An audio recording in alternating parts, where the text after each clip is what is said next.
দেখিছেনে ৰাইজে কেনেকে ৰাস্তা দেখুৱাবলৈ লৈ আহিছিলে। ৰাস্তা বেয়া হলে এমএলএ সোধাই নাই এখন এল পি স্কুল নহয় জানো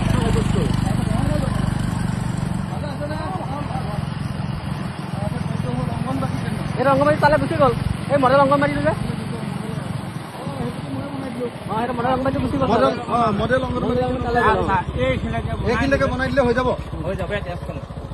ট্ৰেন্সফৰ্মাৰটোলৈকে বনাই দিব। এতিয়া সদ্যহতে এইখিনিলৈকে বনাই দিলে মানুহ ঘৰলৈ হৈ যাব। খোজাইগা এই ৰাস্তাটো এনেকৈ গৈ বহুত সমস্যা আছে, বিশেষকৈ ল'ৰা ছোৱালীখিনি। এই ৰাস্তাত এনেকৈ গৈ পেলাই এই চিপিএফৰ যদি পায়ঘাটটো যে আছে যে চিপিএফৰ পায়ঘাটটো দিছে, সেইখিনি আকৌ এম ভি স্কুল এখন আছে। এম ভি স্কুল এখন এইটো ৰাস্তা দলঙে বনায়। এইটো ষোল্ল কমিটিৰ দলঙে বনাই আছে।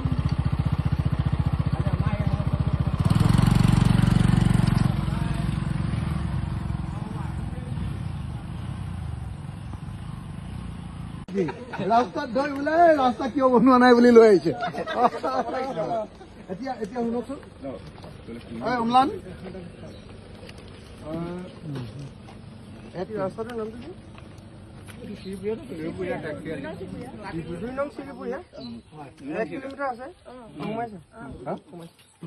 হয়নে নহয় চাই লয়, বেলেগ ৰাস্তা বুলি কৈ আকৌ।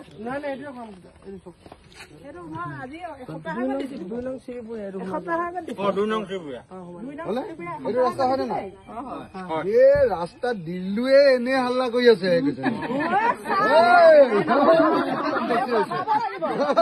ৰাস্তা দিলো এই কেইদিনৰ ভিতৰত বনাই দিম এতিয়া।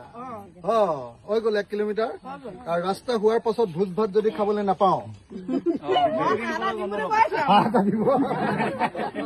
আৰু কোনে কোনে কি দিব? ৰঙালাও কোনে দিব? এজনীও মতা নাই চাই চবৰ ঘৰে ঘৰে চাউল তুলিব লাগিব। এঘৰে নহয়, চবৰ ঘৰে চাউল তুলিব, ৰঙালাও আৰু হাঁহ এটা। ৰঙালাও নহয়, আপুনি কি দিব তেতিয়া কওক। নিজে দিব লাগিব আকৌ। ঠিক আছে, হৈ গ'ল। আহিলে কোমোৰা